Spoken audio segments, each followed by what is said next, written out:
Kiongozi mkuu mpya wa Iran, Mojtaba Khamenei, Alhamisi hii ametoa tamko lake la kwanza kwa umma tangu ateuliwe kushika wadhifa huo, akieleza msimamo wa Iran kuhusu vita vinavyoendelea na kuonya kuwa vituo vya kijeshi vya Marekani katika eneo hilo vitaendelea kuwa shabaha za mashambulizi.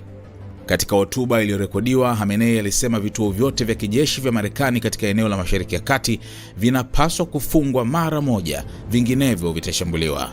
Vituo vyote vya kijeshi vya Marekani vinapaswa kufungwa mara moja katika eneo hili, vinginevyo vitakuwa shabaha za mashambulizi, alisema. Alisisitiza kuwa Iran haina uhasama na nchi jirani na kwamba mashambulizi yake yanalenga shabaha za kijeshi za Marekani zinazotumiwa kushambulia Iran. Katika hotuba hiyo, Khamenei pia aliwataka wananchi wa Iran kudumisha umoja wa kitaifa wakati nchi hiyo ikiendelea kukabili mashinikizo ya vita. Alisema pia Iran itaendelea kufunga mlango wa Hormuz kama njia ya kuongeza shinikizo kwa maadui wake. Tutalipiza kisasi kwa damu ya mashujaa wetu, alisema. Kiongozi huyo pia alilishukuru jeshi la Iran kwa kulinda nchi wakati wa vita.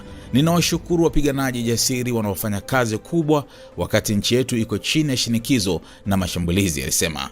Khamenei pia alisema washirika wa Iran katika eneo hilo wako tayari kusaidia, akiwataja Wahuthi wa Yemen pamoja na makundi ya kijeshi nchini Iraq.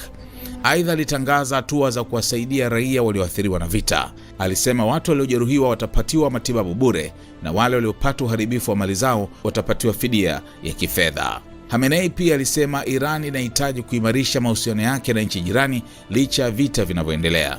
Alisema Iran inalenga shabaha za kijeshi za Marekani katika nchi za eneo hilo, sio nchi hizo zenyewe.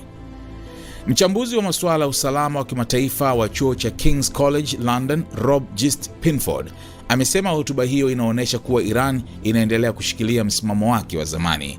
Akizungumza na Al Jazeera, alisema ujumbe wa Khamenei unarudia misimamo ya kawaida ya Iran kuwa Iran haina mgogoro na nchi za Ghuba, haitarudi nyuma katika vita, mlango wa Hormuz utaendelea kufungwa na vituo vya kijeshi vya Marekani vitabaki kuwa shabaha. Kwa mujibu wa wachambuzi, badala ya kubadilisha msimamo kama ambavyo baadhi ya watu wa Washington walitarajia, hotuba hiyo inaonyesha kuendelea kwa sera ile ile ya Iran.